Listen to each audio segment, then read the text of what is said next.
ਹੁਣ ਜਿੱਦਾਂ ਕਿ ਆਪਾਂ ਸੋਚ ਰਹੇ ਹਾਂ ਕਿ ਮੇਰੇ ਕੋ ਵੱਡੀ ਗੱਡੀ ਹੋਏ ਗੱਡੀ ਦਾ ਨਾਮ ਪਾਰਟਿਕੂਲਰ ਰਹਿਣਾ ਹੈ, ਫੋਰਚੂਨਰ ਹੋਏ ਸੋਚ ਹੀ ਇੰਨੀ ਜ਼ਿਆਦਾ ਤਗੜੀ ਕਰ ਦੇਣੀ ਕਿ ਗੱਡੀ ਤੁਹਾਡੇ ਘਰ ਦੇ ਬਾਹਰ ਖੜੀ ਹੋਏ। ਹਰ ਤਰ੍ਹਾਂ ਦੀ ਬਿਮਾਰੀ ਹੀਲਿੰਗ ਮੋਡੈਲਿਟੀ ਹੀਲਿੰਗ ਟੈਕਨੀਕਸ ਦੇ ਨਾਲ ਠੀਕ ਕੀਤੀ ਜਾ ਸਕਦੀ ਹੈ। ਲੋੜ ਹੈ ਇਹਨੂੰ ਵਿਸ਼ਵਾਸ ਕਰਨ ਦੀ, ਐਕਸੈਪਟ ਕਰਨ ਦੀ। ਡਾਕਟਰ ਮੰਨਦੇ ਆ ਕਿ ਬਿਨਾਂ ਦਵਾਈਆਂ ਦੇ ਬਿਮਾਰੀਆਂ ਦੇ ਇਲਾਜ ਹੋ ਸਕਦੇ ਆ। ਅੱਧੀਆਂ ਬਿਮਾਰੀਆਂ ਤਾਂ ਲੋਕਾਂ ਨੂੰ ਸਿਰਫ ਨੈਗੇਟਿਵ ਸੋਚ ਕੇ, ਨੈਗੇਟਿਵ ਖਾ ਕੇ ਮੈਨੂੰ ਲੱਗਦਾ ਇਸ ਕਰਕੇ ਹੀ ਹੋਈਆਂ। ਬਿਮਾਰੀਆਂ 1 ਮਿੰਟ 'ਚ ਠੀਕ ਕੀਤੀਆਂ ਜਾ ਸਕਦੀਆਂ ਜੇ ਅਸੀਂ ਅੱਜ ਆਪਣੇ ਦਿਮਾਗ ਨੂੰ ਸਮਝਾ ਲਈਏ ਕਿ ਮੈਨੂੰ ਕੁਝ ਨਹੀਂ ਹੈਗਾ। ਮੈਂ ਲੋਕਾਂ ਦੀ ਐਗਜ਼ਾਮਪਲ ਨਹੀਂ ਦੇ ਰਹੀ ਇੱਥੇ, ਮੈਂ ਆਪਣੀ ਐਗਜ਼ਾਮਪਲ ਦੇ ਰਹੀ ਹਾਂ। ਮੈਂ ਆਪਣੇ ਆਪ ਨੂੰ ਆਪ ਠੀਕ ਕੀਤਾ ਹੈ। ਮੇਰੇ ਸੀ ਸੈਕਸ਼ਨ ਤੋਂ ਬਾਅਦ ਬਹੁਤ ਜ਼ਿਆਦਾ ਲੈਗਸ ਦੀ ਪ੍ਰੋਬਲਮ ਸੀ, ਜਿਹਨੂੰ ਕਿ ਮੈਂ ਖੁਦ ਐਕਸਪੀਰੀਅੰਸ ਕੀਤਾ ਹੈ ਇਸੇ ਟੈਕਨੀਕ ਦੇ ਨਾਲ, ਪ੍ਰੋਪਰ ਆਪਣੇ ਆਪ ਨੂੰ ਹੀਲ ਕਰਕੇ।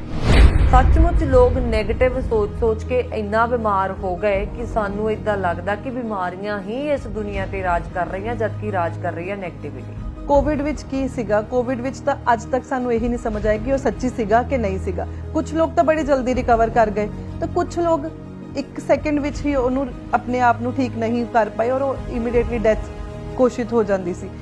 ਕਿ ਇਹ ਸੱਚੀ ਵਿੱਚ ਕੋਵਿਡ ਸੀਗਾ ਜਾਂ ਇੱਛਾ ਸ਼ਕਤੀ ਨੇ ਤੁਹਾਨੂੰ ਬਚਾਇਆ? ਇਹ ਜਾਣਨਾ ਬਹੁਤ ਜ਼ਰੂਰੀ ਹੈ। ਔਰ ਇਹ ਸਵਾਲ ਮੈਂ ਕਹਿੰਦੀ ਹਾਂ ਤੁਸੀਂ ਖੁਦ ਆਪਣੇ ਆਪ ਤੋਂ ਕਰੋ ਕਿ ਕੋਵਿਡ ਸੀਗਾ ਕਿ ਨਹੀਂ ਸੀ, ਜਾਂ ਉਹ ਇੱਛਾ ਸ਼ਕਤੀ ਸੀ ਕਿ ਜਿਹਨੇ ਤੁਹਾਨੂੰ ਇਸ ਦੁਨੀਆ ਵਿੱਚ ਸਹੀ ਸਲਾਮਤ ਰੱਖਿਆ। ਹੁਣ ਦੇਖੋ ਜਿੱਦਾਂ ਦਿਨ ਰਾਤ ਅਸੀਂ ਕੋਈ ਗੱਲ ਕਹਿੰਦੇ ਰਹਿੰਦੇ ਹਾਂ, ਮੇਰੀ ਤਾਂ ਕਿਸਮਤ ਖਰਾਬ ਹੈ, ਮੇਰੀ ਕਿਸਮਤ ਇਦਾਂ ਹੈ, ਜਾਂ ਮੇਰੇ ਨਾਲ ਹੀ ਇਦਾਂ ਕਿਉਂ ਹੋਣਾ। ਤਾਂ ਓਬਵੀਅਸਲੀ ਤੁਸੀਂ ਜਿਸ ਚੀਜ਼ ਨੂੰ ਅਟਰੈਕਟ ਕਰ ਰਹੇ ਹੋ ਉਹੀ ਤੁਹਾਡੇ ਕੋਲ ਮਿਲ ਰਹੀ ਹੈ। ਮੈਂ ਤਾਂ ਸਭ ਨੂੰ ਬਸ ਇਹੀ ਕਹਿਣਾ ਚਾਹੁੰਦੀ ਹਾਂ ਕਿ ਆਪਣੀ ਇੱਛਾ ਸ਼ਕਤੀ, ਆਪਣੇ ਮਨ ਦੀ ਸ਼ਕਤੀ ਨੂੰ ਇੰਨਾ ਕੁ ਸਟਰੋਂਗ ਕਰ ਲਓ ਕਿ ਕੋਈ ਵੀ ਨੈਗੇਟਿਵਿਟੀ, ਇਹ ਹੁੰਦੀ ਹੀ ਕੀ ਹੈ, ਕੋਈ ਵੀ ਨੈਗੇਟਿਵਿਟੀ, ਕੋਈ ਪ੍ਰੋਬਲਮ ਤੁਹਾਡੇ ਲਾਗੇ ਨਹੀਂ ਲੱਗੇ। ਸਤਿ ਸ਼੍ਰੀ ਅਕਾਲ ਜੀ, ਬੈਠਕ ਵਿਦ ਵਰੁਣ ਕੌਰ ਮਾਨ ਦੇ ਵਿੱਚ ਤੁਹਾਡਾ ਸਾਰਿਆਂ ਦਾ ਬਹੁਤ-ਬਹੁਤ ਸਵਾਗਤ। ਅੱਜ ਆਪਾਂ ਗੱਲ ਕਰਾਂਗੇ ਹੀਲਿੰਗ ਮੋਡੈਲਿਟੀ ਦੇ ਉੱਤੇ। ਇਹ ਕਿਵੇਂ ਕੰਮ ਕਰਦੀ ਹੈ, ਕਿਵੇਂ ਤੁਸੀਂ ਆਪਣੇ ਆਪ ਨੂੰ ਆਪ ਹੀਲ ਕਰ ਸਕਦੇ ਹੋ। ਹੋਰ ਵੀ ਬਹੁਤ ਸਾਰੇ ਸਵਾਲ ਮੇਰੇ ਕੋਲ ਨੇ ਔਰ ਮੇਰੇ ਨਾਲ ਨੇ ਅੱਜ ਚੇਤਨਾ ਜੀ ਬਹੁਤ-ਬਹੁਤ ਸਵਾਗਤ ਹੈ ਪ੍ਰੋਗਰਾਮ ਦੇ ਵਿੱਚ। ਤੁਹਾਨੂੰ ਸਾਰਿਆਂ ਨੂੰ ਮੇਰੇ ਵੱਲੋਂ ਬਹੁਤ ਪਿਆਰ ਭਰੀ ਸਤਿ ਸ਼੍ਰੀ ਅਕਾਲ।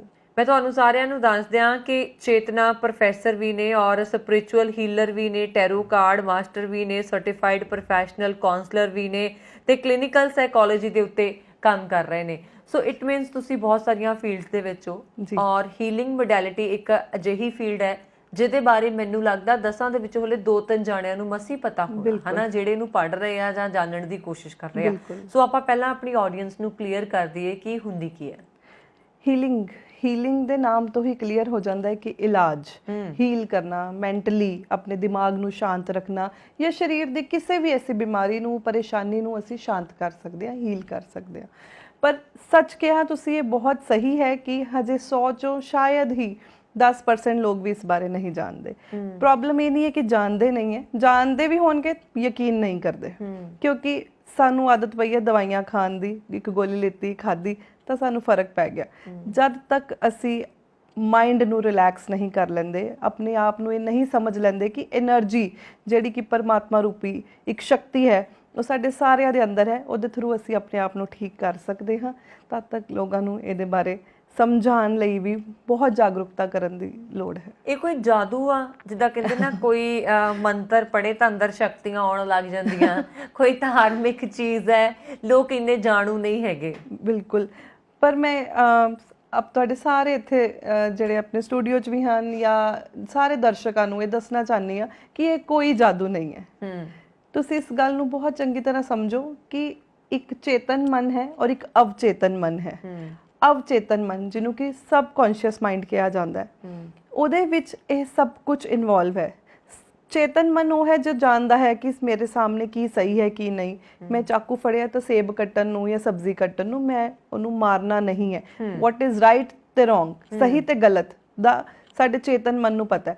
ਅਵਚੇਤਨ ਮਨ ਨੂੰ ਇਹ ਕੁਝ ਨਹੀਂ ਪਤਾ, ਉਹ ਸਬਕੌਂਸ਼ੀਅਸ ਹੈ। ਅਸੀਂ ਸਿਰਫ 5% ਦਿਮਾਗ ਦਾ ਯੂਜ਼ ਕਰਦੇ ਹਾਂ, ਬਾਕੀ ਸਾਰਾ ਦਿਮਾਗ ਅਵਚੇਤਨ ਰੂਪ ਵਿੱਚ ਰਹਿੰਦਾ ਹੈ, ਜਿਹੜਾ ਕਿ ਡਿਵਾਈਨ ਦੇ ਨਾਲ ਜੁੜ ਕੇ, ਪਰਮਾਤਮਾ ਦੀ ਸ਼ਕਤੀ ਦੇ ਨਾਲ ਜੁੜ ਕੇ ਵਰਕ ਕਰਦਾ ਹੈ। ਅਸੀਂ ਜੋ ਮੈਸੇਜ ਉਹਨੂੰ ਪ੍ਰੋਵਾਈਡ ਕਰਦੇ ਹਾਂ ਉਹ ਉਹਦੇ ਥਰੂ ਹੀ ਕੰਮ ਕਰਦਾ ਹੈ। ਸੋ ਇਹ ਕੋਈ ਜਾਦੂ ਨਹੀਂ ਹੈ। ਜੇ ਮੈਂ ਚਾਹਨੀ ਹਾਂ, ਜਿੱਦਾਂ ਇੱਕ ਸੀਕ੍ਰੇਟ ਮੂਵੀ ਹੈ, ਤੁਸੀਂ ਸਾਰੇ ਉਹ ਪੜ੍ਹ ਸਕਦੇ ਹਾਂ, ਦੇਖੀ ਹੋਈ, ਤੁਸੀਂ ਉਹ ਸਮਝੋ ਉਸ ਚੀਜ਼ ਨੂੰ ਕਿ ਜੇ ਅਸੀਂ ਚਾਹੁੰਦੇ ਹਾਂ ਕਿ ਸਡਨਲੀ ਸਪੋਜ਼ ਮੈਨੂੰ ਅੱਜ ਬਹੁਤ ਪੈਸੇ ਦੀ ਜ਼ਰੂਰਤ ਹੈ, ਮੇਰੇ ਕੋਲ ਪੈਸੇ ਨਹੀਂ ਹੈ, ਤਾਂ ਮੈਂ ਪਰਮਾਤਮਾ ਰੂਪੀ ਸ਼ਕਤੀ ਨੂੰ ਤਾਂ ਅਸੀਂ ਸਾਰੇ ਹੀ ਮੰਨਦੇ ਹਾਂ ਤੇ ਆਪਾਂ ਉਸ ਸ਼ਕਤੀ ਤੋਂ ਹੀ ਰਿਕੁਐਸਟ ਕਰਦੇ ਹਾਂ ਮੈਨੂੰ ਪੈਸੇ ਦੀ ਲੋੜ ਹੈ, ਮੇਰੇ ਅਕਾਊਂਟ 'ਚ ਪੈਸੇ ਆ ਜਾਣ ਜਾਂ ਮੇਰਾ ਕਿਤੋਂ ਵੀ ਪੈਸੇ ਦਾ ਇੰਤਜ਼ਾਮ ਹੋ ਜਾਏ। ਐਂਡ ਸਡਨਲੀ ਅਸੀਂ ਇੱਕ ਨਿਊਜ਼ ਦੇਖਦੇ ਹਾਂ ਕਿ ਹਾਂ ਮੇਰੇ ਅਕਾਊਂਟ 'ਚ ਪੈਸੇ ਆ ਗਏ ਜਾਂ ਮੈਨੂੰ ਕਿਤੋਂ ਮੇਰੇ ਕਿਸੇ ਨੇ ਦੇਣੇ ਸੀ ਉਹ ਪੈਸੇ ਆ ਗਏ।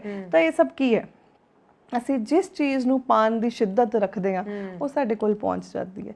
ਇਹੀ ਤਰੀਕਾ ਹੈ ਹੀਲਿੰਗ ਨੂੰ એનર્ਜੀਜ਼ ਦੇ ਨਾਲ ਵਰਕ ਕਰਨ ਦਾ। ਇਦਾਂ ਦਾ ਲਾਅ ਆਫ ਅਟਰੈਕਸ਼ਨ ਦੇ ਵਿੱਚ ਵੀ ਕਹਿੰਦੇ ਨਾ, ਜਿਸ ਚੀਜ਼ ਨੂੰ ਅਸੀਂ ਚਾਹੁੰਦੇ ਹਾਂ, ਜੋ ਚੀਜ਼ ਅਸੀਂ ਮੰਨਦੇ ਹਾਂ, ਸੋਚੀ ਜਾਈਏ ਉਹ ਹੋ ਜਾਂਦੀ ਹੈ। ਹੀਲਿੰਗ ਮੋਡੈਲਿਟੀ ਤੇ ਲਾਅ ਆਫ ਅਟਰੈਕਸ਼ਨ ਕਿ ਇੱਕੋ ਜਿਹੀਆਂ ਨਹੀਂ ਲੱਗਦੀਆਂ ਤੁਹਾਨੂੰ? ਹੀਲਿੰਗ ਮੋਡੈਲਿਟੀ ਇੱਕ ਮੋਡੈਲਿਟੀਜ਼ ਹੈ, એનર્ਜੀਜ਼ ਦੇ ਨਾਲ ਵਰਕ ਕਰਦੀਆਂ। ਲਾਅ ਆਫ ਅਟਰੈਕਸ਼ਨ ਵਿੱਚ ਵੀ એનર્ਜੀ ਹੈ, ਪਰ ਉਹਦੇ ਵਿੱਚ ਅਸੀਂ ਮੈਨੀਫੈਸਟੇਸ਼ਨ ਕਰਦੇ ਹਾਂ। ਅਸੀਂ ਜੋ ਵਿਸ਼ ਪੂਰੀ ਕਰਨਾ ਚਾਹੁੰਦੇ ਹਾਂ ਉਹਦੇ ਕੁਝ ਰੂਲਸ ਹੈ, ਕੁਝ ਉਹਦੇ ਤਰੀਕੇ ਹੈ ਜਿਹਦੇ ਥਰੂ ਆਪਾਂ ਉਸ ਨੂੰ ਫੁੱਲਫਿਲ ਕਰ ਸਕਦੇ ਹਾਂ। ਜਿੱਦਾਂ ਕਿ ਸਾਇੰਟਿਸਟ ਨਿਕੋਲਾ ਟੈਸਲਾ ਨੇ ਦੱਸੀ ਸੀ 369 ਦੀ ਟੈਕਨੀਕ। ਤਾਂ ਬਹੁਤ ਸਾਰੇ ਲੋਕ YouTube ਤੇ ਜਾਂਦੇ ਆ, ਸਰਚ ਕਰਦੇ ਆ, ਉਹਦੇ ਅਕੋਰਡਿੰਗ ਆਪਣੇ ਨਿਊਜ਼ ਚੈਨਲ ਬਣਾ ਲੈਂਦੇ ਆ, ਆਪਣੇ YouTube ਚੈਨਲ ਬਣਾਉਂਦੇ ਆ, ਇੰਸਟਾ ਤੇ ਪਪੂਲਰ ਹੋਣ ਲਈ ਲੋਕਾਂ ਨੂੰ ਟੈਕਨੀਕਸ ਦੱਸਣੀਆਂ ਸ਼ੁਰੂ ਕਰ ਦਿੰਦੇ। ਇਹ ਇਦਾਂ ਕੁਝ ਨਹੀਂ ਹੈ, ਤੁਸੀਂ ਇਸ ਟੈਕਨੀਕ ਨੂੰ ਸਾਇੰਟੀਫਿਕਲੀ ਕਰੋ। ਤਾਂ ਮੈਂ ਜਦੋਂ ਸਪਿਰਿਚੁਅਲਿਟੀ 'ਚ ਆਈ ਹਾਂ, ਸਪਿਰਿਚੁਅਲਿਟੀ ਦੇ ਨਾਲ ਨਾਲ ਮੈਂ ਇਹ ਗੱਲ ਸਮਝੀ ਹੈ ਕਿ ਜਦ ਤੱਕ ਮੈਂ ਸਾਇੰਟੀਫਿਕਲੀ ਨਹੀਂ ਕਰੂੰਗੀ ਲੋਕਾਂ ਨੂੰ ਸਮਝ ਨਹੀਂ ਆਣੀ। ਇਸ ਲਈ ਮੈਨੂੰ ਕਲੀਨਿਕਲ ਸਾਈਕੋਲੋਜੀ ਵਿੱਚ ਵੀ ਜਾਣਾ ਪਿਆ ਕਿ ਦਿਮਾਗ ਦੇ ਵਿੱਚ ਵੜ ਕੇ ਦਿਮਾਗ ਨੂੰ ਸਮਝਾਉਣਾ ਪਏਗਾ, ਇਹ ਸਰੀਰ ਨਹੀਂ ਸਮਝ ਸਕਦਾ। ਜਿਹੜੀ ਹੀਲਿੰਗ ਮੋਡੈਲਿਟੀ ਆ ਇਹ ਕਿਹੜੇ ਉਮਰ ਦੇ ਲੋਕਾਂ ਤੇ ਕੰਮ ਕਰਦੀ? ਬੱਚਿਆਂ ਤੇ, ਬੁੱਢਿਆਂ ਤੇ, ਜਵਾਨਾਂ ਤੇ ਜਾਂ ਸਾਰਿਆਂ ਦੇ? ਦੇਖੋ ਜੀ, ਇਹ ਸਾਰੇ ਉਮਰ ਦੇ ਲੋਕਾਂ ਤੇ ਕੰਮ ਕਰਦੀ ਹੈ, ਪਰ ਮੈਂ ਹਮੇਸ਼ਾ ਇਹ ਕਹੂੰਗੀ ਕਿ ਬੱਚਿਆਂ ਨੂੰ ਬਹੁਤ ਜ਼ਿਆਦਾ ਹੀਲਿੰਗ ਦੀ ਲੋੜ ਨਹੀਂ ਪੈਂਦੀ, ਬਿਕਾਜ਼ ਬੱਚੇ ਜਿਹੜੇ ਉਹਨਾਂ 'ਚ એનર્ਜੀ ਆਲਰੇਡੀ ਬਹੁਤ ਜ਼ਿਆਦਾ ਹੁੰਦੀ ਹੈ। ਤਾਂ એનર્ਜੀ ਦਾ ਫਲੋ ਜਿਹੜਾ ਹੈ ਸਾਡੀ ਬਾਡੀ ਵਿੱਚ ਵਰਕ ਕਰਦਾ ਹੈ। ਤਾਂ ਬੱਚਿਆਂ ਨੂੰ ਉੱਪਰ ਖਾਂਸੀ, ਜ਼ੁਕਾਮ, ਬੁਖਾਰ ਇਹ ਨਾਰਮਲ ਪ੍ਰੋਬਲਮਸ ਹੈ, ਜਾਂ ਫਿਰ ਅੱਜ ਕੱਲ੍ਹ ਉਹ ਆਪਣੀ ਪੜ੍ਹਾਈ ਨੂੰ ਸਟ੍ਰੈਸ ਲੈ ਰਹੇ ਆ ਜਾਂ ਇਸ ਤਰ੍ਹਾਂ ਦੀ ਚੀਜ਼ਾਂ ਨੂੰ, ਤਾਂ ਇਹਨੂੰ ਆਪਾਂ ਉੱਦਾਂ ਵੀ ਸਮਝਾ ਕੇ ਸੋਲਵ ਕਰ ਸਕਦੇ ਹਾਂ ਜਦੋਂ ਆਪਾਂ એનર્ਜੀ ਦੇ ਰਹੇ ਹਾਂ। ਸਪੋਜ਼ ਜਿਹੜੀ ਹੀਲਿੰਗ ਮੋਡੈਲਿਟੀਜ਼ ਹੈ, ਸਪੋਜ਼ ਰੇਕੀ ਮੋਡੈਲਿਟੀ ਦੀ ਅਸੀਂ ਗੱਲ ਕਰ ਰਹੇ ਹਾਂ, ਤਾਂ ਉਹ ਹੱਥਾਂ ਦੇ ਨਾਲ ਸਾਡੇ ਜਿੰਨੀ ਵੀ ਪਾਵਰ ਹੈ ਜਾਂ ਜਿੰਨੀ ਵੀ ਸਾਡੀ એનર્ਜੀ ਹੈ ਉਹ ਟਰਾਂਸਫਾਰਮ ਹੁੰਦੀ ਹੈ।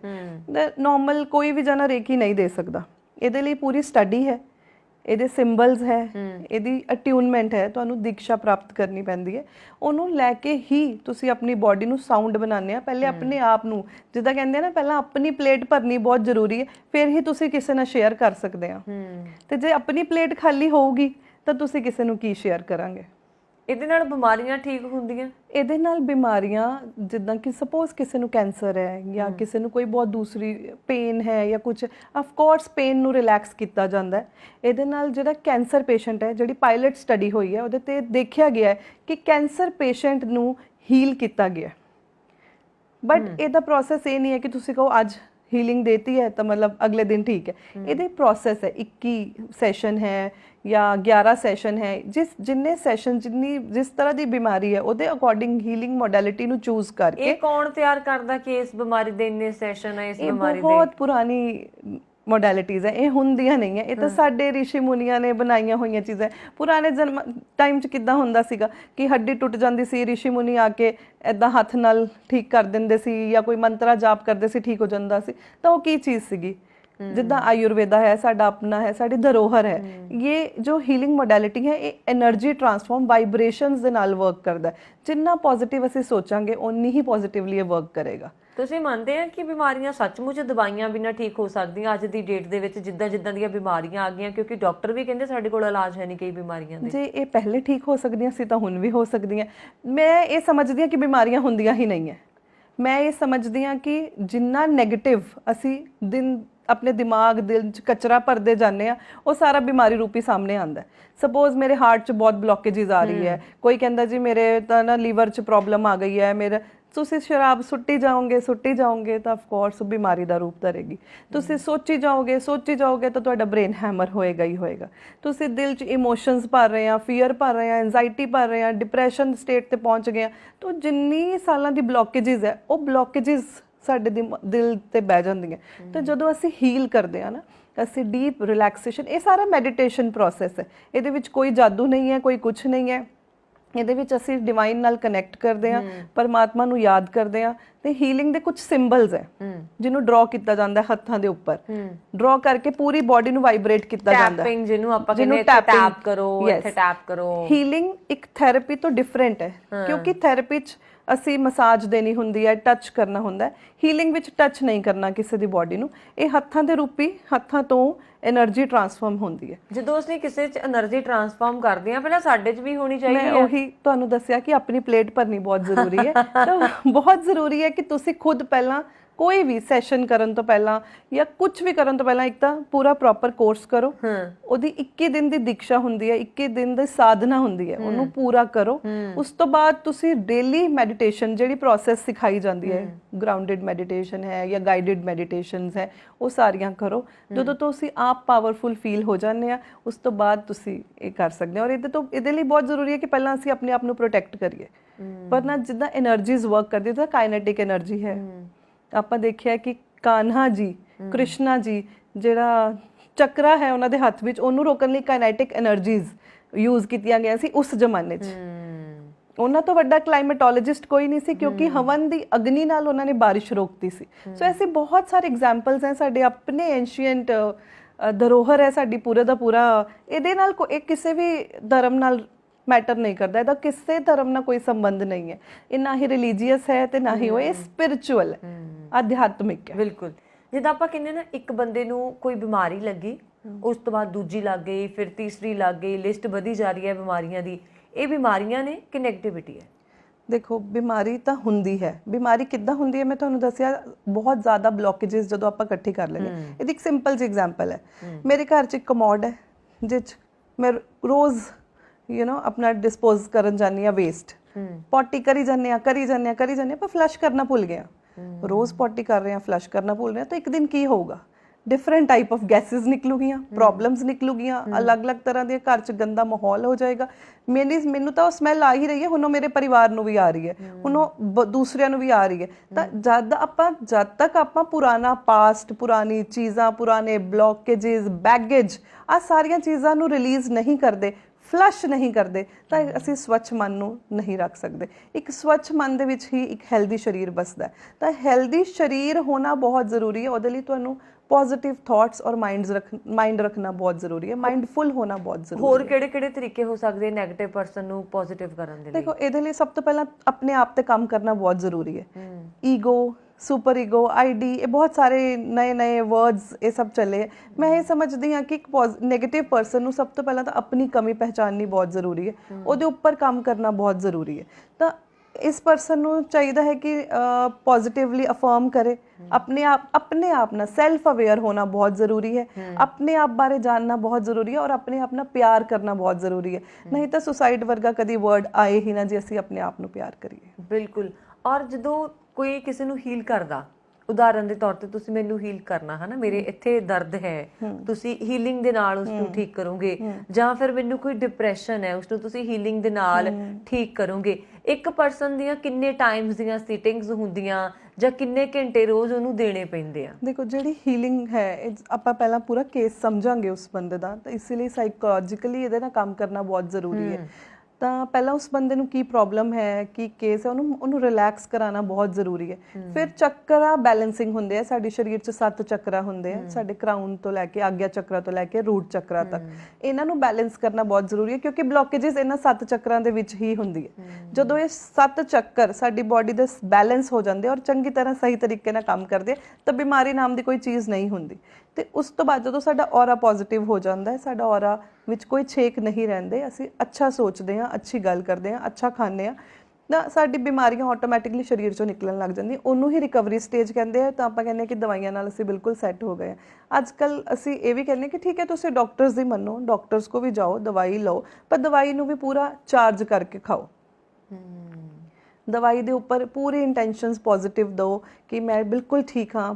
ਪ੍ਰੈਜ਼ੈਂਟ ਦੇ ਵਿੱਚ ਸੈਂਟੈਂਸ ਨੂੰ ਬੋਲੋ, ਮੈਂ ਬਿਲਕੁਲ ਠੀਕ ਹਾਂ, ਮੈਂ ਹੀਲ ਹੋ ਰਿਹਾ, ਮੈਂ ਰਿਕਵਰ ਕਰ ਰਿਹਾ, ਦਵਾਈ ਮੇਰੇ ਲਈ ਅੰਮ੍ਰਿਤ ਦਾ ਕੰਮ ਕਰ ਰਹੀ ਹੈ। ਜਿੰਨੀ ਪੋਜ਼ਿਟਿਵਲੀ ਅਗਰ ਅਸੀਂ ਅੰਦਰ ਪਾਵਾਂਗੇ ਤਾਂ ਉਹਨਾਂ ਪੋਜ਼ਿਟਿਵ ਆਊਟਪੁੱਟ ਨਿਕਲੇਗਾ। ਅੱਛਾ, ਇਦਾਂ ਤੁਸੀਂ ਤਾਂ ਮੈਨੂੰ ਠੀਕ ਕਰਤਾ ਹੈ ਨਾ ਹੀਲ ਕਰਕੇ, ਤੇ ਮੰਨ ਲਓ ਮੈਂ ਹੀਲਿੰਗ ਦਾ ਕੋਰਸ ਕੀਤਾ ਆ, ਮੈਨੂੰ ਪਤਾ ਹੈ ਕਿ ਆਪਣੀਆਂ ਇੱਛਾਵਾਂ ਕਿੱਦਾਂ ਪੂਰਨ ਕਰਾਉਣੀਆਂ, ਇਹ ਇੱਛਾ ਵੀ ਪੂਰੀਆਂ ਕਰਦੀ ਹੈ। ਇੱਛਾ ਪੂਰੀਆਂ ਇਦਾਂ ਹੈ ਕਿ ਇਹੀ ਸਬਕੌਂਸ਼ੀਅਸ ਮਾਈਂਡ ਹੈ। ਮੈਂ ਆਪਣੇ ਜਿੱਦਾਂ ਕੰਪਿਊਟਰ ਹੈ, ਸਾਇੰਟੀਫਿਕਲੀ ਸਮਝੋ ਕਿ ਜਿੱਦਾਂ ਇੱਕ ਕੰਪਿਊਟਰ 'ਚ ਮੈਂ ਕੋਈ ਕੋਡ ਲਗਾ ਰਹੀ ਹਾਂ ਤਾਂ ਮੇਰੇ ਸਾਹਮਣੇ ਉਹੀ ਸਾਰਾ ਸਾਹਮਣੇ ਆ ਜਾਣਾ। ਇਸੇ ਤਰ੍ਹਾਂ ਮੈਂ ਆਪਣੇ ਸਬਕੌਂਸ਼ੀਅਸ ਨੂੰ ਕੀ ਕੋਡ ਦੇ ਰਹੀ ਹਾਂ। ਜੇ ਮੈਂ ਕੋਡ ਹੀ ਇਹੀ ਦੇ ਰਹੀ ਹਾਂ ਕਿ ਹਾਏ ਮੇਰੀ ਤਾਂ ਕਿਸਮਤ ਹੀ ਖਰਾਬ ਹੈ, ਮੇਰੇ ਨਾਲ ਤਾਂ ਕਦੀ ਚੰਗਾ ਹੋਣਾ ਹੀ ਨਹੀਂ, ਤਾਂ ਕਿੱਦਾਂ ਕਿਸਮਤ ਤੁਹਾਡੇ ਲਈ ਵਰਕ ਕਰੇਗੀ। ਤੁਸੀਂ ਆਪ ਹੀ ਰਸਤੇ ਬੰਦ ਕਰ ਰਹੇ ਆ। ਮੈਂ ਦਰਵਾਜ਼ਾ ਖੋਲ ਰਹੀ ਹਾਂ, ਮੈਂ ਸਬਕੌਂਸ਼ੀਅਸ ਨੂੰ ਸੌਣ ਤੋਂ ਪਹਿਲਾਂ ਹੀ ਮੈਸੇਜ ਦੇ ਰਹੀ ਹਾਂ ਕਿ ਮੈਂ ਇੱਕ ਬਹੁਤ ਪਾਵਰਫੁਲ ਪਰਸਨ ਹਾਂ। ਮੈਨੂੰ ਸਪੋਜ਼ ਫੋਰਚੂਨਰ ਚਾਹੀਦੀ ਹੈ ਤਾਂ ਮੈਂ ਫੋਰਚੂਨਰ ਨੂੰ ਮੈਨੀਫੈਸਟ ਕਰ ਰਹੀ ਹਾਂ ਕਿ ਫੋਰਚੂਨਰ ਮੇਰੇ ਕੋਲ ਆ ਗਈ ਹੈ, ਮੈਂ ਚਲਾ ਰਹੀ ਹਾਂ, ਮੈਂ ਕਿੰਨਾ ਅੱਛਾ ਫੀਲ ਕਰ ਰਹੀ ਹਾਂ, ਮੈਂ ਡਿਵਾਈਨ ਨੂੰ ਪਰਮਾਤਮਾ ਨੂੰ ਸ਼ੁਕਰੀਆ ਕਰ ਰਹੀ ਹਾਂ। ਮੈਂ ਪੈਰਿਸ 'ਚ ਘੁੰਮ ਰਹੀ ਹਾਂ, ਮੈਂ ਉੱਥੇ ਵਧੀਆ ਵਧੀਆ ਫੈਸ਼ਨ ਸ਼ੋਜ਼ ਦੇਖ ਰਹੀ ਹਾਂ। ਬਿਲਕੁਲ ਬਿਲਕੁਲ। ਔਰ ਇਹ ਚੀਜ਼ਾਂ ਸੱਚੀ ਕਈ ਵਾਰ ਅਸੀਂ ਐਕਸਪੀਰੀਅੰਸ ਵੀ ਕਰਦੇ ਹਾਂ ਕਿ ਯਾਰ ਮੈਂ ਤਾਂ ਇਹ ਸੋਚਿਆ ਸੀ ਕਾਸ਼ ਮੇਰੇ ਨਾਲ ਹੋ ਜਾਏ, ਔਰ ਅੱਜ ਮੈਂ ਸੱਚੀ ਇੱਥੇ ਬੈਠੀ ਹਾਂ। ਇਹ ਕੀ ਹੈ? ਇਹੀ ਲਾਅ ਆਫ ਅਟਰੈਕਸ਼ਨ ਹੈ, ਇਹੀ ਸਬਕੌਂਸ਼ੀਅਸ ਨੂੰ ਮੈਸੇਜ ਹੈ। ਜੋ ਪ੍ਰੋਗਰਾਮਿੰਗ ਤੁਸੀਂ ਕੋਡਿੰਗ ਸੈੱਟ ਕਰਾਂਗੇ ਆਪਣੇ ਸਬਕੌਂਸ਼ੀਅਸ ਮਾਈਂਡ ਨੂੰ, ਜਿਹੜਾ ਕਿ ਰਾਈਟ ਰੋਂਗ ਨਹੀਂ ਸਮਝਦਾ, ਜਿਹੜਾ ਸਿਰਫ ਇਹੀ ਸਮਝਦਾ ਕਿ ਮੈਂ ਜੋ ਮੈਨੂੰ ਮੈਸੇਜ ਮਿਲ ਰਿਹਾ ਉਹਦੇ ਅਕੋਰਡਿੰਗ ਡਿਵਾਈਨ ਤੋਂ એનર્ਜੀਜ਼ ਲੈ ਕੇ ਆਪਣੇ ਸਰੀਰ 'ਚ ਪਾਣੀ ਹੈ, ਔਰ ਉਹਦੇ ਅਕੋਰਡਿੰਗ ਮੇਰੀ ਬਾਡੀ ਪਾਵਰਫੁਲ ਬਣਦੀ ਜਾ ਰਹੀ ਹੈ, ਇੱਕ ਮੈਗਨੇਟ ਬਣਦੀ ਜਾ ਰਹੀ ਹੈ। ਤੁਸੀਂ ਕਿਸੇ ਵੀ ਸਾਈਕੋਲੋਜਿਸਟ ਦੀ ਬੁੱਕ ਚੱਕ ਕੇ ਪੜ੍ਹੋ, ਉਹ ਤੁਹਾਨੂੰ ਬਿਲਕੁਲ ਆਹੀ ਟੈਕਨੀਕਸ ਦੱਸੂਗੇ। ਇਹੀ ਹੀਲਿੰਗ ਹੈ, ਇਹੀ ਸਪਿਰਿਚੁਅਲਿਟੀ ਆਪਣੇ ਆਪ ਨੂੰ ਠੀਕ ਕਰਨ ਦਾ, ਹੈ ਨਾ। ਔਰ ਜਿਹੜੀ ਤੁਸੀਂ ਗੱਲ ਪੁੱਛੀ ਕਿ ਇਹਦੇ ਕਿੰਨੇ ਸੈਸ਼ਨ ਹੈ, ਇਹ ਡਿਪੈਂਡ ਕਰਦੇ ਹੈ ਕਿ ਪਰਸਨ ਕਿੱਦਾਂ ਦਾ ਹੈਗਾ। ਤਾਂ ਪਰਸਨ ਬਹੁਤ ਨੈਗੇਟਿਵ ਹੈ ਔਰ ਉਹ ਰਿਸਪੌਂਡ ਹੀ ਨਹੀਂ ਕਰ ਰਿਹਾ, ਉਹ ਐਕਸੈਪਟ ਨਹੀਂ ਕਰ ਰਿਹਾ, ਕਿਉਂਕਿ ਇਹ ਸਾਰੀ ਚੀਜ਼ ਬਿਲੀਵ ਤੇ ਟਿਕੀ ਹੋਈ ਹੈ, ਵਿਸ਼ਵਾਸ ਤੇ ਟਿਕੀ ਹੈ। ਇਸ ਸਾਰੀ ਚੀਜ਼ 'ਚ ਐਕਸੈਪਟੈਂਸ ਦੀ ਬਹੁਤ ਜ਼ਿਆਦਾ ਲੋੜ ਹੈ। 15 ਕੁ ਦਿਨ ਵਿਸ਼ਵਾਸ ਕੀਤਾ, ਵਿਸ਼ਵਾਸ ਟੁੱਟ ਗਿਆ। ਵਿਸ਼ਵਾਸ ਕਿੱਡਾ ਲੰਬਾ ਹੋਣਾ ਚਾਹੀਦਾ? ਜਦੋਂ ਇੱਕ ਵਾਰੀ ਤੁਸੀਂ ਇਸ ਚੀਜ਼ 'ਚ ਆ ਗਏ ਨਾ, ਫਿਰ ਤੁਸੀਂ ਨਹੀਂ ਮੁੜਦੇ। ਤੁਹਾਡੇ ਨਾਲ ਹੋਇਆ ਹੈ? ਮੇਰੇ ਨਾਲ ਹੋਇਆ ਹੈ। ਹੋਰ ਵੀ ਕੋਈ ਐਗਜ਼ਾਮਪਲਸ ਹੈਗੀਆਂ ਤੁਹਾਡੇ ਕੋਲ? ਮੈਂ ਤੁਹਾਨੂੰ ਆਪਣੀ ਹੀ ਐਗਜ਼ਾਮਪਲ ਦੇ ਰਹੀ ਹਾਂ। ਅਸੀਂ ਲੋਕ ਤਾਂ ਮਤਲਬ ਮੇਰੀ ਫੈਮਿਲੀ ਇਦਾਂ ਦੀ ਸੀ ਕਿ ਅਸੀਂ ਬਿਲਕੁਲ ਵੀ ਅਗਰਬੱਤੀ ਵੀ ਨਹੀਂ ਜਲਾਈ ਦੀ ਸੀ। ਅਸੀਂ ਬਸ ਆਪਣਾ ਜੋ ਨਾਮਦਾਨ ਅਸੀਂ ਲਿੱਤਾ ਆਪਣੇ ਗੁਰੂਆਂ ਤੋਂ ਉਹੀ ਮੰਨਦੇ ਸੀ। ਮੈਂ ਆਪਣੇ ਕਿਸੇ ਨੂੰ ਸਰਚ ਕਰਨ ਲਈ ਇਹ ਸਾਰੀ ਚੀਜ਼ਾਂ ਦੀ ਰਿਸਰਚ ਵਿੱਚ, ਐਕਚੁਅਲੀ ਇਹ ਮੇਰੀ ਰਿਸਰਚ ਹੈ। ਮੈਂ ਇਹ ਚੀਜ਼ਾਂ ਬਾਰੇ ਕੁਝ ਨਹੀਂ ਜਾਣਦੀ ਸੀ ਅੱਜ ਤੋਂ ਕੁਝ ਸਾਲਾਂ ਪਹਿਲਾਂ। ਤਾਂ ਕਿਸੇ ਨੇ ਮੈਨੂੰ ਕਿਹਾ ਕਿ ਤੂੰ ਜਿਹਨੂੰ ਲੱਭ ਰਹੀ ਹੈ ਤੂੰ ਉਹਦੇ ਲਈ ਤੂੰ ਕਿਉਂ ਨਾ ਪਾਸਟ ਲਾਈਫ ਰਿਗਰੈਸ਼ਨ ਕਰ ਲਾ। ਮੈਂ ਕਿਹਾ ਆਹ ਚੀਜ਼ਾਂ ਕੀ ਹੁੰਦੀਆਂ ਨਾ, ਆਹ ਚੀਜ਼ਾਂ ਨਾਲ ਕੋਈ ਫਰਕ ਨਹੀਂ ਪੈਂਦਾ, ਇੱਦਾਂ ਕਿੱਦਾਂ ਕੋਈ ਮਿਲ ਜਾਊਗਾ। then I started search on internet and ਮੈਂ ਬਹੁਤ ਜਗ੍ਹਾ ਦੇਖਿਆ, ਬਹੁਤ ਜਗ੍ਹਾ ਸਰਚ ਕੀਤਾ, ਬਹੁਤ ਸਾਰੇ ਲੋਕਾਂ ਨੂੰ ਮਿਲੀ, ਡਾਕਟਰ, ਸਾਈਕੋਲੋਜਿਸਟ, PhD ਲੋਕਾਂ ਨੂੰ ਮਿਲੀ, ਉਹਨਾਂ ਨਾਲ ਗੱਲਾਂ ਕੀਤੀਆਂ। ਤਾਂ then I started my journey with Reiki energy and ਜਦੋਂ ਮੇਰੇ ਬੇਬੀਜ਼ ਤੋਂ ਬਾਅਦ ਮੇਰੀ ਲੱਤਾਂ ਦੀ ਬਹੁਤ ਪ੍ਰੋਬਲਮ ਸੀ ਤਾਂ ਰਿਊਮਟੋਲੋਜਿਸਟ ਡਾਕਟਰ ਮੈਨੂੰ ਰੈਫਰ ਕੀਤੇ ਗਏ ਸੀ। ਉਹਨਾਂ ਤੋਂ ਜਦੋਂ ਮੈਂ ਗਈ ਉਹ ਕਹਿੰਦੇ ਤੁਹਾਨੂੰ ਕੋਈ ਪ੍ਰੋਬਲਮ ਨਹੀਂ ਹੈ, ਬਹੁਤ ਫੇਮਸ ਡਾਕਟਰ ਹੈ ਔਰ ਆਪਣੇ ਪੰਜਾਬ 'ਚ ਇੱਕੋ ਹੀ ਡਾਕਟਰ ਹੈ। ਤਾਂ ਹੀ ਸੈਡ ਤੁਹਾਨੂੰ ਕੋਈ ਪ੍ਰੋਬਲਮ ਨਹੀਂ ਹੈ, ਆਪਣਾ ਮਾਈਂਡ ਤੁਸੀਂ ਇਦਾਂ ਕਰ ਲਿਆ ਹੋਇਆ ਕਿ ਮੇਰੇ ਇੱਥੇ ਦਰਦ ਬੈਠੀ ਹੋਈ ਹੈ, ਜਕੜਨ ਬੈਠੀ ਹੋਈ ਹੈ, ਮੈਡੀਟੇਟ ਕਰੋ। ਤਾਂ ਮੈਂ ਸੋਚਿਆ ਜੇ ਡਾਕਟਰ ਇਦਾਂ ਕਹਿ ਸਕਦੇ ਆ ਮੈਡੀਟੇਟ ਕਰੋ। ਮੈਂ ਤਾਂ ਇਹ ਸੋਚ ਰਹੀ ਜਦੋਂ ਚੀਕਾਂ ਪੈ ਰਹੀਆਂ, ਲੱਤ ਹਿਲਦੀ ਨਹੀਂ ਤੇ ਦਰਦ ਹੋ ਹੀ ਰਹੀ ਹੈ, ਦਰਦ ਹੋ ਹੀ ਰਹੀ ਹੈ ਨਾ। ਤਾਂ ਉਹ ਮੈਨੂੰ ਕਹਿੰਦੇ ਕਿ ਇਦਾਂ ਕੁਝ ਨਹੀਂ ਹੈ, ਤੁਹਾਡੇ ਟੈਸਟ ਨਾਰਮਲ ਹੈ, ਤੁਹਾਡਾ ਸਭ ਕੁਝ ਨਾਰਮਲ ਹੈ, ਤੁਸੀਂ ਇੰਨੀ ਕੁ ਜ਼ਿਆਦਾ ਆਪਣੀ ਸੋਚ ਵਧਾ ਲਈ ਹੋਈ ਹੈ ਜਾਂ ਇੰਨਾ ਕੁ ਜ਼ਿਆਦਾ ਨੈਗੇਟਿਵ ਸੋਚ ਲਿਆ ਹੋਇਆ ਕਿ ਮੇਰੀ ਦਰਦ ਬੈਠ ਗਈ। ਹਾਂ, ਦਰਦ ਬੈਠ ਗਈ ਹੈ। ਉਹ ਨੈਗੇਟਿਵਿਟੀ ਤੁਹਾਡੇ ਅੰਦਰ ਇੰਨੀ ਘੁਸ ਗਈ ਹੈ ਕਿ ਉਹ ਦਰਦ ਕਰਾਉਂਦੀ ਹੈ ਔਰ ਤੁਹਾਡਾ ਸਰੀਰ ਉਹ ਮੰਨ ਚੁੱਕਿਆ ਕਿ ਹਾਂ ਮੇਰੇ ਦਰਦ ਹੋ ਰਹੀ। ਉਹ ਗੱਲ ਮੇਰੇ ਦਿਮਾਗ 'ਚ ਬੈਠੀ ਤਾਂ ਮੈਂ ਰਿਸਰਚ ਸ਼ੁਰੂ ਕੀਤੀ ਇਹ ਸਾਰੀ ਚੀਜ਼ਾਂ ਦੀ। ਫਿਰ ਇੱਕ ਹੀ ਨਾ ਮੈਂ ਪਹਿਲਾਂ ਖੁਦ ਨੂੰ ਹੀਲ ਕੀਤਾ ਐਂਡ ਦੈਨ ਆਈ ਰਿਅਲਾਈਜ਼ ਕਿ it work like a magic. ਇਹ ਇੱਕ ਜਾਦੂ ਦੀ ਤਰ੍ਹਾਂ ਕੰਮ ਕਰਦੀ ਹੈ। ਬਸ ਹੁਣ ਮੈਂ ਅਗਲੀ ਵਾਰੀ ਪੈਰਿਸ ਦੇ ਵਿੱਚ ਬੈਠ ਕੇ ਬਿਲਕੁਲ ਤੁਹਾਡੇ ਨਾਲ ਗੱਲ ਕਰ ਰਹੀ ਹੋਊਗੀ। ਇੰਨੀਆਂ ਸਾਰੀਆਂ ਹੀਲਿੰਗਸ ਆ ਗਈਆਂ ਨਾ ਵੱਖਰੇ ਵੱਖਰੇ ਤਰੀਕੇ ਦੀਆਂ। ਲੋਕਾਂ ਨੂੰ ਕਈ ਵਾਰੀ ਪਤਾ ਨਹੀਂ ਲੱਗਦਾ ਕਿਹਦੇ ਤੇ ਵਿਸ਼ਵਾਸ ਕੀਤਾ ਜਾਵੇ, ਕਿਹਦੇ ਤੇ ਨਾ ਕੀਤਾ ਜਾਵੇ। ਇੱਕ ਮੈਂ ਨਾਲ ਹੋਰ ਗੱਲ ਜੋੜਦੀ ਹਾਂ, ਔਰ ਹੀਲਿੰਗਸ ਦੇ ਵੀ ਕਈ ਤਰੀਕੇ ਹੈ, ਜਿਵੇਂ ਲਾਅ ਆਫ ਅਟਰੈਕਸ਼ਨ ਆ, ਆਹ ਹੀਲਿੰਗ ਆ, ਆਹ ਹੀਲਿੰਗ ਆ। ਕਰਨਾ ਤਾਂ ਸਾਰਿਆਂ ਨੇ ਇੱਕੋ ਹੀ ਕੰਮ ਹੈ, ਤੁਹਾਨੂੰ ਠੀਕ ਕਰਨਾ, ਤੁਹਾਡੀਆਂ ਇੱਛਾਵਾਂ ਪੂਰੀਆਂ ਕਰਨੀਆਂ। ਕਿਹੜੀ ਚੁਣੀਏ? ਦੇਖੋ ਹੀਲਿੰਗ ਦੀ ਜਿੱਦਾਂ ਸਾਨੂੰ ਜਿਹੜੀ ਬਿਮਾਰੀ ਹੈ ਅਸੀਂ ਉਹੀ ਡਾਕਟਰ ਕੋਲ ਜਾਂਦੇ ਆ, ਤਾਂ ਉਸੇ ਤਰ੍ਹਾਂ ਦਾ ਹੀ ਪ੍ਰੋਸੈਸ ਅੱਗੋਂ ਸ਼ੁਰੂ ਹੁੰਦਾ ਹੈ ਨਾ, ਮੈਡੀਕਲ ਪ੍ਰੋਸੀਜਰ। ਇਹਦੇ ਵਿੱਚ ਸਪਿਰਿਚੁਅਲ ਪ੍ਰੋਸੀਜਰ ਹੈ, ਪਲੱਸ ਅਸੀਂ ਇਹਨੂੰ ਸਾਇੰਟੀਫਿਕਲੀ ਜੋੜਿਆ ਹੋਇਆ ਹੈ, ਜਿੱਥੇ ਸਾਇੰਸ ਕੀ ਹੈ ਇੱਕ ਤਰ੍ਹਾਂ ਦਾ ਸਪਿਰਿਚੁਅਲ ਦੀ ਸਟਾਰਟਿੰਗ ਹੈ। Science is a starting of spirituality, and ਨਹੀਂ ਹੈ। ਤੇ ਸਾਇੰਸ ਜਿੱਥੇ ਰੁਕ ਜਾਂਦੀ ਹੈ ਸਪਿਰਿਚੁਅਲਿਟੀ ਉੱਥੇ ਸ਼ੁਰੂ ਹੁੰਦੀ ਹੈ। ਕਹਿੰਦੇ ਨਾ ਜਿੱਥੇ ਮਤਲਬ ਕਿ ਸਾਇੰਸ ਦਾ ਅੰਤ ਹੁੰਦਾ ਉੱਥੇ ਰੱਬ ਸ਼ੁਰੂ ਹੁੰਦਾ। ਬਿਲਕੁਲ।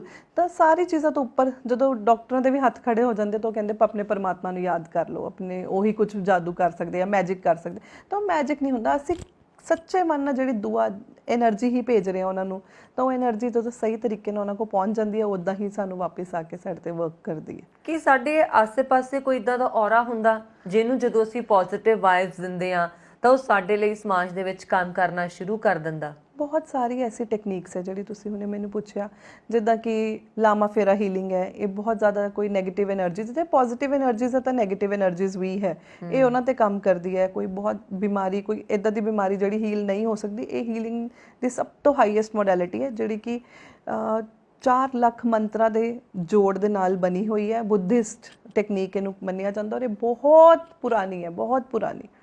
ਕਹਿੰਦੇ ਨਾ ਕਿ ਮੈਂ ਇੱਕ ਸੁਣਿਆ ਸੀ ਕਿਸੇ ਤੋਂ ਕਿ ਜਦੋਂ ਅਸੀਂ ਕਿਸੇ ਚੀਜ਼ ਦੇ ਲਈ ਪੋਜ਼ਿਟਿਵਿਟੀ ਦੇ ਨਾਲ ਸੋਚਣਾ, ਲਾਅ ਆਫ ਅਟਰੈਕਸ਼ਨ ਜੋ ਸੁਣਿਆ ਸੀ, ਹੀਲਿੰਗ 'ਚ ਤੁਸੀਂ ਮੈਨੂੰ ਦੱਸੋ ਇਹ ਕਿੱਦਾਂ ਕੰਮ ਕਰਦੀ ਹੈ।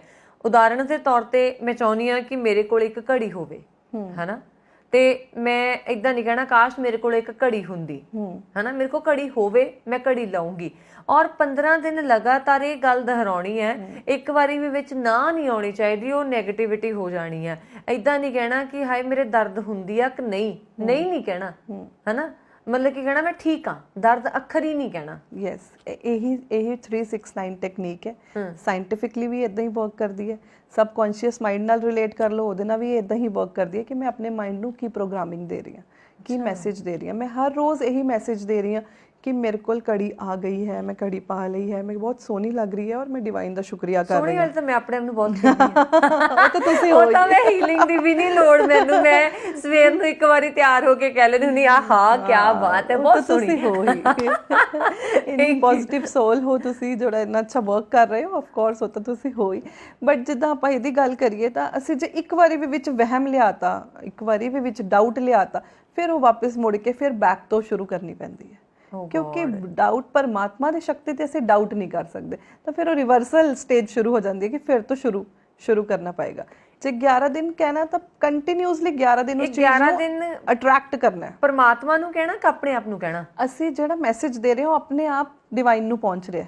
એનર્ਜੀਜ਼ ਤਾਂ ਕਿੱਥੇ ਹੈ, ਪਰਮਾਤਮਾ ਵੀ ਤਾਂ ਇੱਕ એનર્ਜੀ ਹੀ ਹੈ ਨਾ। ਤਾਂ ਅਸੀਂ ਜਿਹੜੀ ਵਾਈਬ੍ਰੇਸ਼ਨਸ ਭੇਜ ਰਹੇ ਹਾਂ, ਜਿਹੜੀ એનર્ਜੀਜ਼ ਭੇਜ ਰਹੇ ਹਾਂ, ਉਹ ਸਾਰੀ ਆਪਣੇ ਆਪ ਹੀ ਪਰਮਾਤਮਾ ਕੋਲ ਪਹੁੰਚ ਜਾਣੀ ਹੈ। ਬਟ ਸਾਡਾ ਕਹਿਣ ਦਾ ਤਰੀਕਾ ਕਿੱਦਾਂ ਦਾ ਹੈ? ਹਾਏ ਮੇਰੇ ਕੋਲ ਤਾਂ ਹੋ ਹੀ ਨਹੀਂ ਸਕਦਾ, ਅਸੀਂ ਇਦਾਂ ਕਹਿ ਰਹੇ ਹਾਂ। ਮੇਰੀ ਤਾਂ ਕਿਸਮਤ, ਉਹਦਾ ਕਿੰਨਾ ਚੰਗਾ ਹੈ, ਮੇਰਾ ਚੰਗਾ ਨਹੀਂ ਹੈ। ਅਸੀਂ ਕੰਪੇਅਰ ਕਰ ਰਹੇ ਹਾਂ, ਅਸੀਂ ਪਹਿਲੇ ਹੀ ਡਾਊਟ ਲਿਆ ਰਹੇ ਹਾਂ, ਸਾਨੂੰ ਪਰਮਾਤਮਾ ਤੇ ਵਿਸ਼ਵਾਸ ਹੀ ਨਹੀਂ ਹੈ। ਮੈਂ ਜਦੋਂ ਇਹ ਕਹਿ ਕੇ ਭੇਜ ਰਹੀ ਹਾਂ ਮੇਰੇ ਕੋਲ ਆ ਗਈ ਹੈ, ਮੈਂ ਸ਼ੁਕਰੀਆ ਕਰ ਰਹੀ ਹਾਂ, ਤਾਂ ਪਰਮਾਤਮਾ ਨੂੰ ਭੇਜਣੀ ਹੀ ਪੈਣੀ ਹੈ। ਉਹ ਹੀ ਕਹੇਗਾ ਵੀ ਲੋ ਜੀ ਇਹਦੇ ਕੋਲ ਤਾਂ ਹੁਣ ਪਹੁੰਚ ਹੀ ਗਈ ਹੈ, ਇਹ ਤਾਂ ਇੰਨਾ ਵਿਸ਼ਵਾਸ ਕਰਕੇ ਬੈਠੀ ਹੈ, ਮੈਂ ਇਹਦਾ ਵਿਸ਼ਵਾਸ ਨਹੀਂ ਤੋੜ ਸਕਦਾ। ਜਦੋਂ ਅਸੀਂ ਕਹਿੰਦੇ ਸਾਡੀ ਕਿਸਮਤ ਨਹੀਂ ਚੰਗੀ, ਕਿ ਸੱਚਮੁੱਚ ਉਹ ਖਰਾਬ ਹੋਣ ਲੱਗ ਜਾਂਦੀ ਹੈ। ਐਗਜ਼ੈਕਟਲੀ। ਜੇ ਮੈਂ ਘਰ ਵਿੱਚ ਇਹੀ ਕਹਾਂ ਕਿ ਮੇਰੇ ਘਰ ਤਾਂ ਗੰਦਗੀ ਹੀ ਹੈ, ਚੰਗਾ ਕੁਝ ਹੈ ਹੀ ਨਹੀਂ, ਮੇਰੀ ਜ਼ਿੰਦਗੀ 'ਚ ਚੰਗਾ ਕੁਝ ਹੈ ਹੀ ਨਹੀਂ, ਤਾਂ ਤੁਸੀਂ ਦੇਖੋਗੇ ਕਿ ਸੱਚੀ ਸਾਨੂੰ ਕੁਝ ਚੰਗਾ ਨਹੀਂ ਮਿਲੇਗਾ। ਲੋਕ ਸਾਡੇ ਤੋਂ ਦੂਰ ਭੱਜਣਗੇ। ਦੁਨੀਆ ਵਿੱਚ ਉੱਦਾਂ ਹੀ ਬਹੁਤ ਦੁੱਖ ਹੈ, ਕੋਈ ਕਿਸੇ ਕੋਲ ਆਪਣੇ ਦੁੱਖ ਸੁੱਖ ਸੁਣਨ ਨੂੰ ਨਹੀਂ ਬੈਠਾ। ਹਰ ਕੋਈ ਉਹਦੀ ਹੀ ਕੰਪਨੀ ਚਾਹੁੰਦਾ ਹੈ ਜਿਹਦੇ ਕੋਲ ਸਾਨੂੰ ਖੁਸ਼ੀ ਮਿਲੇ, ਹੈ ਨਾ। ਤਾਂ ਅਸੀਂ ਜੋ ਮੰਗ ਰਹੇ ਹਾਂ, ਜੋ ਸੋਚ ਰਹੇ ਹਾਂ, ਉਹੀ ਸਾਨੂੰ ਵਾਪਿਸ ਆਉਂਦਾ ਹੈ। ਸਪੋਜ਼ ਐਗਜ਼ਾਮਪਲ ਹੈ ਨਾ, ਜਿੱਦਾਂ ਮੇਰੇ ਹੱਥ 'ਚ ਤਾਂ ਇਸ ਟਾਈਮ ਕੁਝ ਨਹੀਂ ਹੈ, ਅਗਰ ਮੈਂ ਉੱਪਰ ਇੱਕ ਬਾਲ ਸੁੱਟ ਰਹੀ ਹਾਂ ਤਾਂ ਵਾਪਿਸ ਤੁਹਾਡੇ ਕੋਲ ਹੀ ਆਏਗੀ। ਐਗਜ਼ੈਕਟਲੀ। ਪੋਜ਼ਿਟਿਵ ਸੁੱਟੋਗੇ ਤਾਂ ਪੋਜ਼ਿਟਿਵ ਕੈਚ ਕਰੋਗੇ, ਨੈਗੇਟਿਵ ਸੁੱਟੋਗੇ ਤਾਂ ਨੈਗੇਟਿਵ ਕੈਚ ਕਰੋਗੇ। ਨਿਊਟਨ ਦਾ ਲਾਅ ਪੋਜ਼ਿਟਿਵ ਨੈਗੇਟਿਵਿਟੀ ਤੇ ਵੀ ਲਾਗੂ ਹੁੰਦਾ। ਬਿਲਕੁਲ ਲਾਗੂ ਹੁੰਦਾ। ਤੁਸੀਂ ਇਹੀ ਲਾਜ਼ ਹੈ ਜਿਹੜੇ ਸਾਇੰਟੀਫਿਕਲੀ ਵੀ ਵਰਕ ਕਰਦੇ ਆ ਔਰ ਸਪਿਰਿਚੁਅਲਿਟੀ 'ਚ ਵੀ ਵਰਕ ਕਰਦੇ ਆ। ਗ੍ਰੈਵਿਟੇਸ਼ਨਲ ਫੋਰਸ ਹੈ ਧਰਤੀ ਵਿੱਚ ਨਾ, ਇਸ ਲਈ ਮਦਰ ਅਰਥ ਨੂੰ ਅਸੀਂ ਜਿੰਨੀ ਹੀਲਿੰਗ ਕਰਦੇ ਆ, ਜਿੰਨੇ ਵੀ ਨੈਗੇਟਿਵ ਅਸੀਂ ਕਪਿੰਗ ਮਾਡਲਸ ਹੈ, ਇਹ ਸਾਰੇ ਇਹ ਪੂਰੀ ਸਾਇੰਟਿਫਿਕ ਸਟੱਡੀ ਹੈ। ਕੂੜਾ ਪਾਈ ਜਾਂਦੇ ਤਾਂ ਅੰਦਰੋਂ ਗੰਦੀਆਂ ਗੈਸਾਂ ਹੀ ਨਿਕਲਣਗੀਆਂ। ਦਰਖਤ ਲਗਾਵਾਂਗੇ ਤਾਂ ਵਧੀਆ ਹਵਾ ਆਊਗੀ ਨਾ, ਉਦਾਂ ਹੀ ਸਾਡਾ ਮਾਈਂਡ ਆ। ਹਾਂ, ਜੇ ਆਪਾਂ ਪੌਦੇ ਲਾਵਾਂਗੇ ਤਾਂ ਫੁੱਲ ਖਿਲਣਗੇ।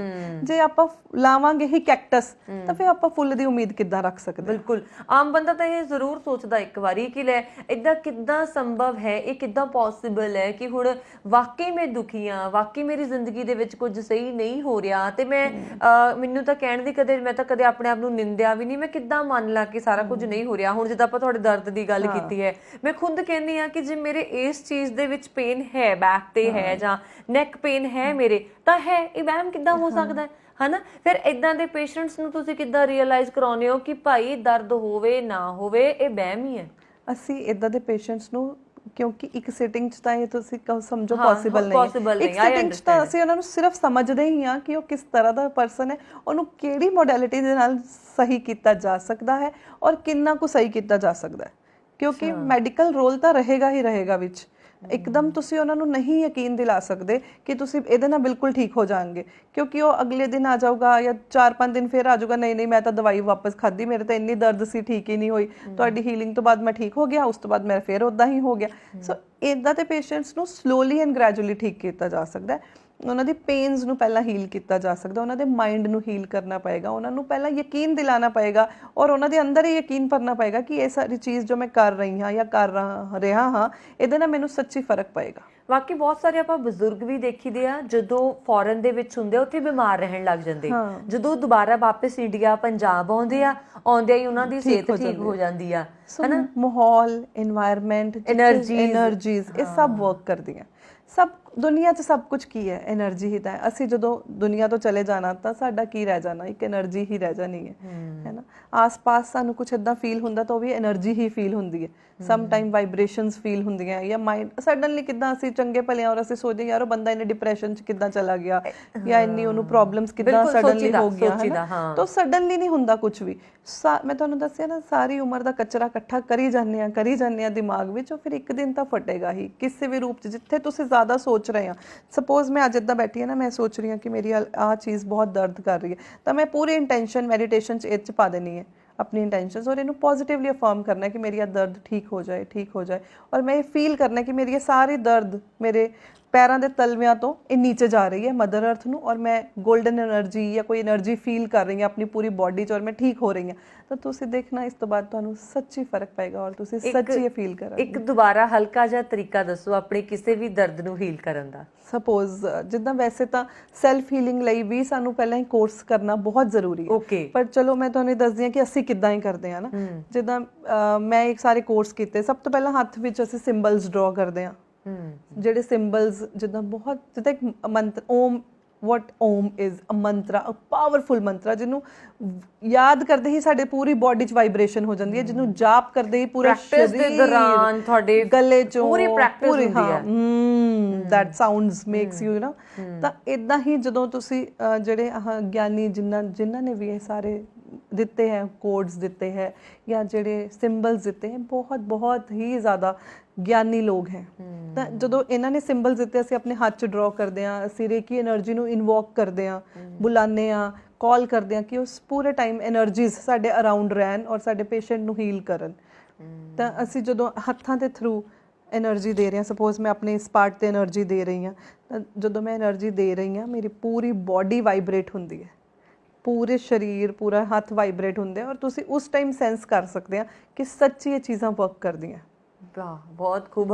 ਔਰ ਤੁਸੀਂ ਖੁਦ ਵੀ ਫੀਲ ਕਰ ਸਕਦੇ ਹਾਂ ਇਸ ਚੀਜ਼ ਨੂੰ, ਜਿੱਦਾਂ ਕਿ ਮੈਂ ਨਾਰਮਲੀ ਤੁਹਾਨੂੰ ਇਦਾਂ ਫੀਲ ਕਰਾ ਕੇ ਦੇਖਦੇ ਕਿ ਤੁਸੀਂ ਜਿੱਦਾਂ ਆਪਾਂ ਜਾਦੂ ਵਾਲੇ ਸ਼ੋਅ ਦੇਖੀਦੇ ਹੈ ਨਾ, ਉਹਨੂੰ ਚੁੰਡੀ ਮਹਿਸੂਸ ਹੁੰਦੀ ਕਈ ਵਾਰੀ ਜੱਜ ਨੂੰ ਬੈਠੇ ਨੂੰ, ਉਹ ਤਾਂ ਸਬਕੌਂਸ਼ੀਅਸ ਹੈ। ਤੁਸੀਂ ਕਹਿ ਰਹੇ ਆ ਕਿ ਤੁਹਾਨੂੰ ਚੁੰਡੀ ਮਹਿਸੂਸ ਹੋ ਰਹੀ ਹੈ, ਪਰ ਐਕਚੁਅਲ ਚੁੰਡੀ ਵੱਜੀ ਨਹੀਂ ਹੈ, ਤੁਹਾਡੇ ਦਿਮਾਗ ਨੇ ਤੁਹਾਨੂੰ ਕਹਿਤਾ ਕਿ ਚੁੰਡੀ ਵੱਜੀ ਹੈ ਔਰ ਤੁਸੀਂ ਉਹਨੂੰ ਸੈਂਸ ਕਰ ਲਿਆ ਕਿ ਹਾਂ ਵੱਜੀ ਹੈ।